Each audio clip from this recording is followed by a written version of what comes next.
Турнир по национальной борьбе посвящен памяти двух бурятских лам – Галсан Лагдын Аржагарова и Агван Милити Бельдаржиева. Галсан Лагдын родом из Тункинского района, жил в Тибете и стал настоятелем знаменитого тибетского монастыря Гаман-Дацана. Когда начались гонения на монастыри, Галсан Лагдын не отказался от своего звания и был заточен под стражу на 3 года.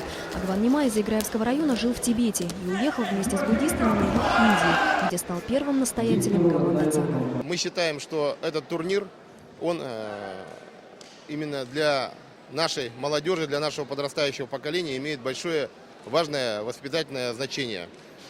Именно ламы в свое время боролись за стойкость религии, и сегодня наши дети, выходя на ковер, они также должны показать чудеса стойкости, физической силы, выносливости. Этот турнир первый в этом году, и он завершает цикл соревнований по Бухэ-Бурилдану. Организаторы специально сделали упор на юных борцов. По юношам определились победители.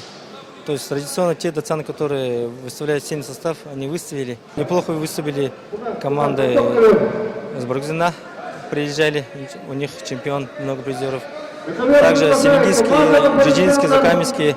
По итогам соревнований среди мужчин весовой категории 63 килограмма победил Константин Цыренов.